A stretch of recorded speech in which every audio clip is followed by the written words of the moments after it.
মেয়েকেও ঠাম্মির কাছে দিয়ে আমি একটু রেডি হয়ে নিচ্ছি, কারণ মেয়েকে নিয়ে যেতে হবে ডাক্তারের কাছে। ওর শরীরটা খুব একটা ভালো না, সেই জন্য ভাবলাম একটু ডাক্তারের কাছ থেকে দেখিয়ে নিয়ে আসি, এটা একটু সমস্যা হচ্ছে। আর রাতের দিকে একটা ইনভিটেশন আছে একজনের অ্যানিভার্সারি, পাশেই একজনের অ্যানিভার্সারি, সেই জন্য একবারে রেডি হয়ে নিচ্ছি। তো মেয়েকেও রেডি করিয়ে নিয়েছি, এতক্ষণ ঠাম্মির কাছে ছিল, এখন ওই ঘর থেকে নিয়ে এসে একটু রেডি করিয়ে দিলাম। তো এদিকে ওর বাবাও রেডি হচ্ছে। তো দেখো মেয়ে একদম শুকিয়ে গেছে, কথাবার্তাও সেরকম বলছে না, চুপচাপ থাকছে আর খালি ঘ্যান ঘ্যান ঘ্যান ঘ্যান করছে, একদম শুকিয়ে গেছে। আমাদের বড়দেরই শরীর খারাপ লাগলে আমরা চুপচাপ হয়ে থাকি, নিস্তেজ হয়ে যায়, আর ও তো ছোটো বাচ্চা, কিছু বলতেও পারে না, তার উপরে সুবিধা অসুবিধা। তো যাই হোক, ওকে নিয়ে যাব ডাক্তারের কাছে, এখন চলে যাওয়া যাক। এই যে ওর বাবাও ডাক্তারের কাছে দাঁড়িয়ে আছে, বাইরে দাঁড়িয়ে আছে ওকে নিয়ে। ডাক্তার দেখানো হয়ে গেছে, আবার ওষুধের জায়গায় আসলাম, ওষুধ নিয়ে নিচ্ছি।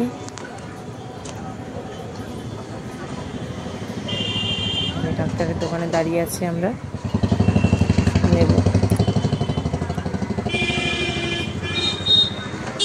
অন্যদিন ফোনের দিকে তাকায়, রাস্তাঘাটে আসলে স্কুটিতে চাপলে খুব আনন্দ পায়, আজকে চুপচাপ হয়ে আছে, কোনো কথাবার্তা নেই, একভাবে তাকিয়েই আছে, এই যে একভাবে তাকিয়েই আছে।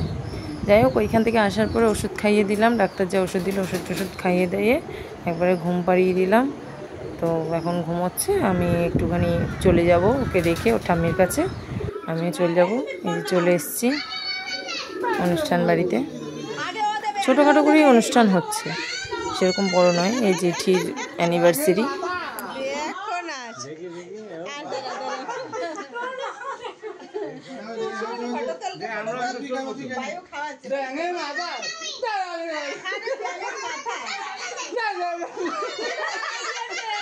বুঝতে পারলে কিছু তোমরা?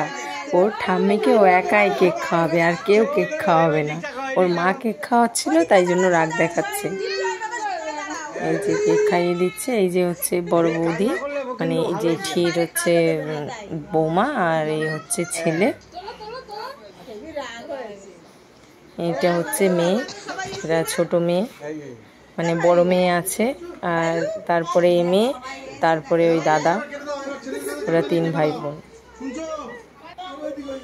এই যে সবাই ভিডিও করছে, ছবি তুলছে, আমরাও সবাই ছবি তুলে নিলাম। সেই ক্লিপটা আর দেওয়া হয়নি।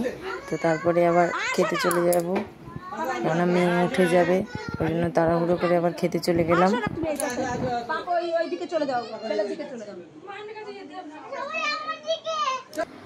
এই যে পাতে চলে আসলো বিরিয়ানি, আর ভিডিও করার চক্করে গ্লাসটা তুলতে ভুলে গেছি। তো বিরিয়ানি দিয়ে দিল, আর মেনুতে ছিল বিরিয়ানি, চিকেন বিরিয়ানি, চিকেন চাপ, আর স্যালাড, চাটনি, পাঁপড়, মিষ্টি। পুরো ক্লিপটা নেওয়া হয়নি, মানে চাটনি, পাঁপড়, মিষ্টি ক্লিপটা নেওয়া হয়নি। সব ব্লগাররা দিকে কি সুন্দর সবকটা মানে ক্লিপ নিয়ে তারপরে খায়, মানে আগে ভিডিও পরে খাওয়া, আগে ভিডিও পরে সব কিছু। কিন্তু আমরা তো প্রফেশনাল নই, জাস্ট শখ হয় তাই করি। তো পুরো ক্লিপটা নেওয়া হয়নি, সেই জন্য। তো তারপরে খাওয়া দাওয়া সেরে চলে গেলাম, কারণ মেয়ে আছে। এই যে বাই বলে দিলাম।